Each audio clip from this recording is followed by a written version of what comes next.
I want you to think back to the first time you ever remember being truly afraid. What was it? Does it stick with you today? This is the sort of thing that we talk about on the House of Asher. Won't you join us?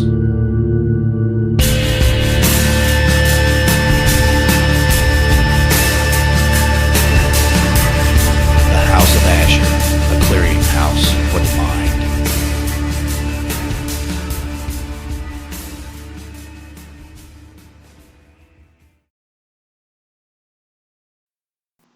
Hey, welcome back to House of Asher, episode 10. I'm your host, Steve Asher, and with me today is Brittany Lozoya, and we're going to be touching on spooky childhood, kind of like passed on nightmares, really. A lot of people have different things that traumatize them when they're small, different things that they've seen or heard or thought they've seen and heard and whatnot. But these are things that were passed down from mothers, grandmothers, aunts, things like that. The thing that I was going to touch on that really stayed with me from when I was small was Bloody Bones. And Bloody Bones basically was a story that moms would tell their kids, and basically to get them to stay in bed. You know, if you're out of bed, Bloody Bones is going to get you. You know, stay away from the windows, or he's going to snatch you up. You know, stay in your bed, go to bed. And being from the South, I always thought that this was something that was passed, that maybe like an African story that was brought over with the slaves and passed down to the children in this area, you know, because a lot of times those are the people who manage the children, you know, they were like the nannies and whatnot. And the gist of it was there's this very big reanimated skeleton. Basically, it may have a little bit of musculature on it, but very little. And this thing would come up out of the ground from the local graveyard or from whatever little cave or den, and it crawled up under and would burrow itself into. And, you know, like my mom would be telling me, it's okay, it's, you know, it's coming through the cemetery gates, Bloody Bones. Okay, now it's walking down close through the courthouse and rounding the corner down by whatever, you know, whatever local market is by your house, Bloody Bones. And every time you say Bloody Bones, a little scarier, to the point where finally it's, you know, it's at the corner of your neighborhood, is walking past your bike in the yard and all that. Finally, and just building the tension to where it's like, hey, it's in the house, it's going through the living room, it's at your door, you know, and then, you know, it's opening your door and it gets you, you know, and you scream and all that. And it was scary, but it was also kind of fun because, you know, you didn't really think there was a whole lot of truth to it. I always thought this was something my mom made up. But the way I understand it was that this was a early, like 15th century English or Welsh creation. There was a movie by Clive Barker called Rawhead Rex, and Rawhead Rex and Bloody Bones back at that time was sort of, they were kind of like a Marvel team up. They were always doing crazy mean crap together, and basically Bloody Bones would drag you back and gobble you up, and so next time you would see the Bloody Bones, it would be covered in the blood of whatever kid that wasn't listening. Rawhead Rex was kind of a little bit different. It was more just beat you up there and bash you to pieces. But that always stayed with me. And I remember my brothers always would scare me. They would put ketchup on their hands and stuff, and I'd be trying to lay in bed, and they'd be sliding their hands, you know, at the foot of the bed and kind of tap the bed enough that you wake up and you see this bloody hand, and you're like, oh my God, and you're screaming and crap. So that always stayed with me. And I always thought that was a really interesting thing. And I guess it was just a cautionary tale that was indicative of a lot of cultures. And Brittany, as you know, like I said, and as you've told me, there was things like the Kukoi and other creatures like that had that same sort of cautionary tale in its makeup. Can you tell the people a little bit about the Kukoi? Yeah, actually, the Kukoi, everybody originally believes that it started in Mexico, and it started in Portugal. And it was a way for single parents to keep their children from misbehaving. They would tell their children little stories about the Kukoi. Now, with Portuguese, it's called El Coco. And in Mexico's folklore, they went ahead and they changed his name to Kukoi. It made him just a little bit more of every little kid is afraid of. They let us know that he's a small, little, hairy creature with glowing red eyes, got big, bat-like ears, and a mouth full of razor-sharp teeth that if you don't behave, the kukui comes and takes you away and hides you in the bottomless pit of his mountain lair. Well, let me ask you something, Brittany. Now, this creature sounds kind of similar to like Chupacabra and some other creatures. Now, did they sort of like where Rawhead Rex and Bloody Bones would be seen sort of in the same areas together? Like modern day things, you hear stuff like Bigfoot. There's around where UFOs are at, or sightings and things like that. Did this creature, was it kind of a loner creature, or did it develop from another creature? I believe that he actually was originally all by himself because it was something that was started, literally, it was started by a mother who had anywhere from like 6 to 9 children. And her husband was in the guerrilla warfare in the Portuguese military. And he ended up getting, injured in battle and dying in battle. Well, at that point, the father was no longer there to be the one to do the disciplining. Right. And the kids got a little rambunctious, and, it was hard for her to get them all to lay down at night and go to sleep and stay in their bed. So what she started telling them was that what we depict as a goblin nowadays in, from the Lord of the Rings and movies like that they've come out with, what we depict as a goblin is something that we've always had in our Hispanic heritage that have always been the little creatures that, if you're doing wrong, they came to take you away. Well, the mother took it just that much further and told the children that not only was this little goblin going to just come and take them away, he was going to take them away and eat them. That he preyed on children that were disobedient and didn't stay in their beds. So it was a form of the boogeyman in the worst way possible. So it's like, whereas the chupacabra actually came out to being a real live creature that is a mix of more than one animal that is just as scary and you don't want to come up on. Okay, so it's sort of like a Grimm's fairy tale, like amped up to 11. It's sort of like Yeah. Well, see, that's it's like how we look at our modern day Little Red Riding Hood. Well, if you go over and you ask German and Russian children, they know about Little Red Cap. And the story of Little Red Cap didn't go as nice as our Little Red Riding Hood in the end still living. Little Red Cap didn't make it. Yeah. So, well, that yeah, and very much like those. well, it seems like it shows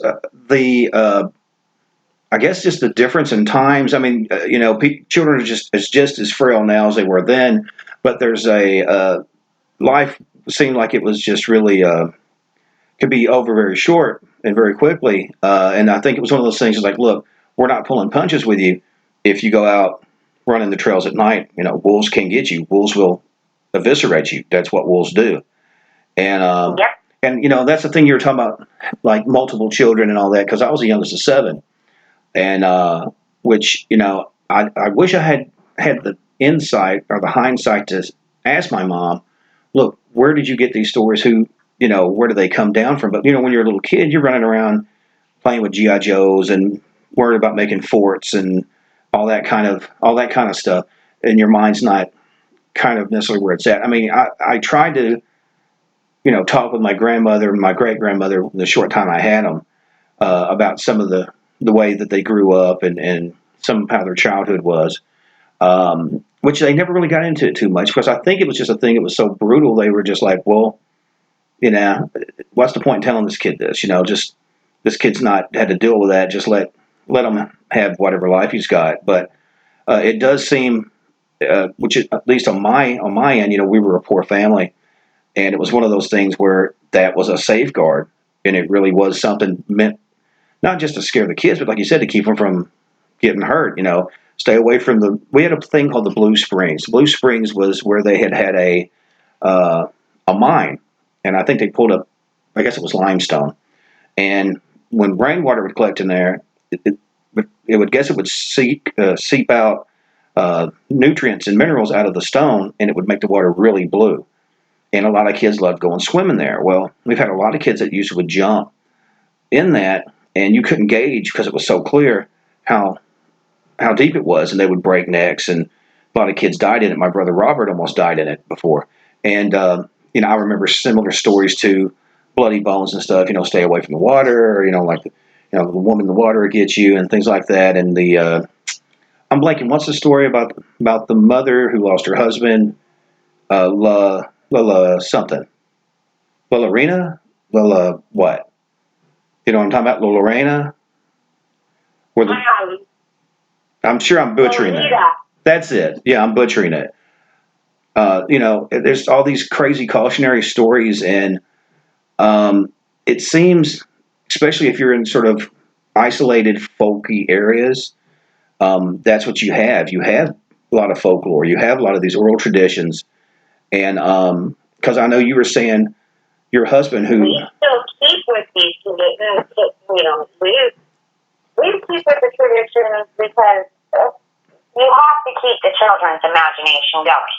right, If children don't have imagination, then they'll end up not living a full life. You have to have imagination to be able to want to be something.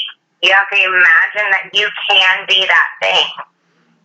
well, I mean, I know Just playing against people's emotions to signify different things and keep you not necessarily timid or skeptical, but to make you know that there are other things out there. right. They make you wonder. Well, And I mean, whenever my Nana ever told me the story, like, she would go all out and we would have the candles lit in the house. right. She'd make sure it was a real good day to tell us some stories like this. Well, And she'd scare the crap out of us. We wouldn't move from our beds when we not whatsoever. Right. No, we weren't even looking underneath that bed because we were told if we even so much as put our heads on the side, he would slowly grab us out from underneath our blanket. That's the worst. And take us underneath the bed. And then once we were underneath the bed, there was no telling where we were going. Right. Well, I mean, So we were tortured. Sure. Well, I mean, and there's that element too, because like you said, it is an oral tradition, and it is part of your history. That a lot of kids that, I mean, I guess maybe in larger towns, but I know especially people that are in more rural areas, those old folk stories and old wives' tales and all that stuff, that is really a big part of They their had to history. have come from something, though. Well, sure. Every, even the urban legends is rooted in some sort of truth. But I know you were saying because your husband is Mexican, he said, I believe you said that he had I guess slight variations of the stories that you knew, or what did you say? Yes. Okay. Well, with me being Puerto Rican and my husband being Mexican, we got told different stories of the Cocoy. Like, I got told about El Coco, and my husband grew up with the Cocoy. Now, when you think about it, they are the same person. When you look into it and everything, it is the same actual Basically the same folklore. creature, right? They're just the different names because of the different languages. I mean, yes, we all speak Spanish, but it's a different form, a different pronunciation. Right. Well, it's like taking like High German and Common German, or like Mandarin Chinese and then Mainland Chinese. Yes. Yeah. Regional. It's almost like a regional dialect. Yeah, like, have you ever heard of a Lisphone country? What was it again? Lisphone? No, I don't think I have. It's another language, and it's indigenous to South America. It's not really Portuguese, but it's not Spanish. It's called Lusophone. And, well, they are originally who started it. And what it was is it's he's a commonly used figure of speech that made him into a ghost monster, like the Americans have our boogeyman. Right. Well, we also in Hispanic culture we have what is called bugbear.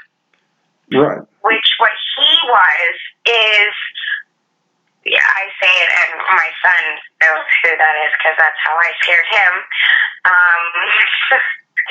As we're speaking, I forgot my little ones in the room. Right. He just went and hid. Yeah, he's checked out. Well, let me ask. He's checked out now. Bugbear is our way of representing an exaggerated fear that most children can have. And it's very simple. This is something that came from like the 1700s. It is how long we've had bugbear in our Hispanic culture. And what he is a little gremlin bear that comes and attacks you in your sleep. He watches you while you're awake and watches all the bad things you do. And depending on how bad you are, depends on if you stay at home and bed or if you get taken from your family. Well, you know something that it has a weird cross between almost a Krampus meets the night hag type of thing, like, once you're asleep. Because there's a lot of, because like I said, traveling to Asian countries and stuff, there's a lot of that, like the old woman and stuff, where she doesn't like you, you do something that's disrespectful, she'll get on your chest and she'll basically suffocate you. And we have that here, stuff like that in the South too. And I know some of that ties off on, conditions maybe that people couldn't explain. Now, did the bugbear, because I know there's a lot of rainforests and stuff down that way, is any of that stemming from things that people experienced in living in the rainforests? I believe so. Because from what I understand, what the bugbear I grew up learning about came from my Puerto Rican island. It came from Puerto Rico. Yeah. And it was what we call mythical creature because we can't find him. Right. Obviously, much like our modern day Bigfoot, Mothman, stuff like that. Yeah. Mothman, Dogman, all of those that we know they're out there, but we can't physically find them yet. That's what the bugbear is. He's a bear that has been around for centuries, that is said to be one of the scariest things you can ever come across, and he's bigger than any average bear has ever been recorded. So this is like almost like a prehistoric dire bear. It was something that actually it went from the story that I heard from my grandmama before she died. What she would tell me is that this came from a bear that apparently went through Puerto Rico and demolished villages. He was a man killer. He really was. He was after, and he mainly ate children, which they're the smaller prey. Right. So they just used that as their horror story, and they made it into more. Like, for the Kukoi, for example, in the 17th century, we have a rhyme. Now, I'll say it in Spanish, and I'll translate it into English for you so that you can understand it. What it is duermete, niño, duermete ya, que bien el coco y toquemera. Sleep, child, sleep now. Here comes the cocoa, and he will eat you. That sucks. That sucks. I'd never want to hear that. Okay. I don't want to hear it now. Jesus Christ. Okay. Now it gets even worse because with it coming from Portuguese, the Portuguese went ahead and they have a lullaby of their own from it. Now, it's a lullaby that was changed. You may have actually heard it before in movies because I've heard this name be brought up in several of our urban legend movies. Papay Negro. That's his name. It's Papay Negro. He's called a black eater. It's another name that the Portuguese use to signify coco. But the problem is in Portuguese, it's a female. It's not a man. It's said to be a female version. And it goes, vai coca, para cima do telhado, derecha o menino, dormir, soninho desacando. Leave coca, go to the top of the roof. Let the children have a quiet sleep. Now, you were supposed to say this much like we say our, I walk through the shadow of the valley of death. Right. Now lay me down to sleep, that type of thing. Lay me down to sleep. Yes, right. Those. When we say those, this is what Hispanic children would say. They would repeat this lullaby before bed every night so that they could have a good night's sleep. See, that almost ties in with like the whole Lilith thing, with it being a female, because it kind of goes against the maternal instinct you would think of eating children, But then there's also that thing of a mother would do anything to save her child, maybe up to the point of putting another child out. And that's where the Brazilians bring theirs in, because the Brazilians believe Kukui is a shapeshifter. So kind of like the Brazilians truly, in their heart and in their biggest fears, they believe it is a true shapeshifter. It is something that he walks around daily with you. He could be your best friend, and at night he changes into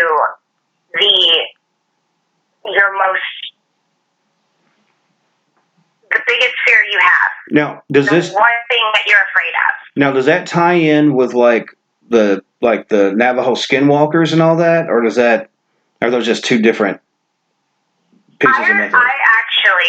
I believe it does, because the Brazilian form of the shapeshifter, Bicho Papayo, which is a monster that shapeshifts by what the child fears most. That seems to me more like a skinwalker than just the average boogeyman. Gotcha. And it seems more like a skinwalker than a ghost. Because, like, the Brazilians, they have two of them. They have Dormen também, que a coca vem pegar papi foi na roca, mamé foi assar, which is sleep, baby, or the coca will catch you. Daddy is in the plantation, and mommy went out. No good.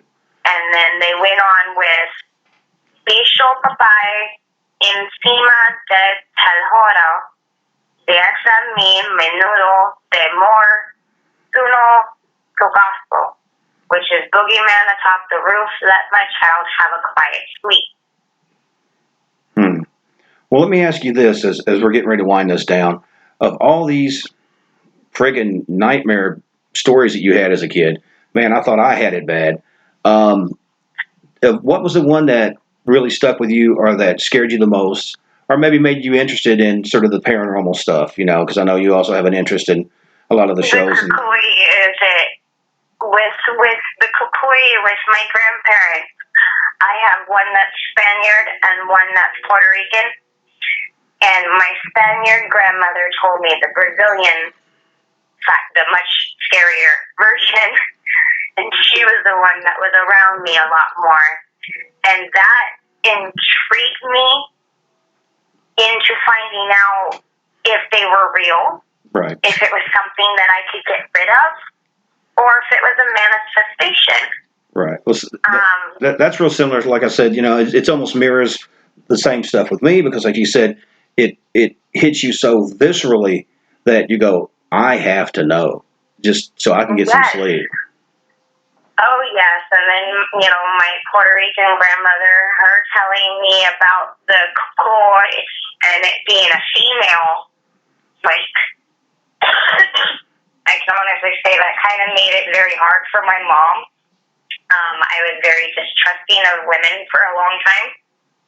I didn't trust that they weren't going to shape-shift into some scary monster that was going to eat me in my sleep. Jesus, yeah. Talk about trust issues.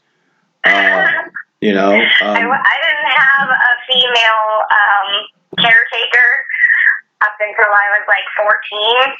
And then I was like, oh, okay, we're good. We can deal with each other. Right. I guess. Well, look. Still keeping a knife under my bed at night. Like I said, a lot of times, I mean, if you see the video, let me cock my head over here.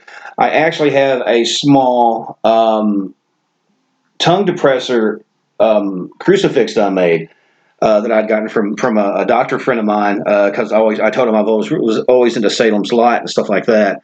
And when I was a kid, especially after seeing some of that, I would keep like a small Bible next to my bed, and I would keep like a little tongue depressor crucifix, or I would keep, whatever. Maybe I would, from like a Christmas ornament, I would keep one as, look like a cross. I would keep it under my pillow. So, I mean, yeah, I relate to that. And I think that's just part of it, I guess, just the uncertainty of being a child. And then when you have folks that you kind of see as authority figures, and they're not even necessarily trying to screw you up, but they're just like, hey, man, you need to stay in bed. But, when you have authority figures going, yeah, this is real, how else are you going to take it? And you have to kind of come through that on your own and either in time kind of put it away or try to disprove it or to prove it. But Brittany, I'll tell you what, I'm getting ready to shut this segment down. But I do appreciate it. I wanted to thank you for coming on and spending some time with it. I never realized there was such a varied variety of nightmare creatures in your culture. Yeah, real quick, if anybody wants to look on YouTube, they can look up Joe Hayes. He did a YouTube podcast about the El Cocoy, and it gives you a real great definition. He does a really good story, and he actually put out a children's book about it in 2001. Well, I was going to ask you, I knew he put out the book, but was it just called The Cocoy or El Cocoy? It's El Cocoy. Right. ELCUCUY. Great.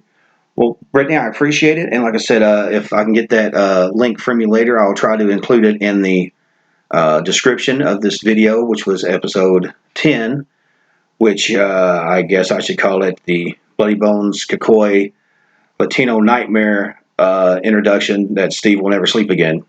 So what I'm going to do is after this, I guess I'm going to go buy about 20 or 30 flashlights because I'm not going to sleep in the dark again. But again, I appreciate you being on. You can just go buy a little Day of the Dead skull. Those are what we traditionally use in our homes to keep him away. Cool. I mean, I've got enough little freaky skulls in here. I'm probably okay. That or he'll come in and say, these are my kind of people, and they'll be all right with me. So I think It's highly possible. maybe. I don't know. I might be a skinwalker. You don't know.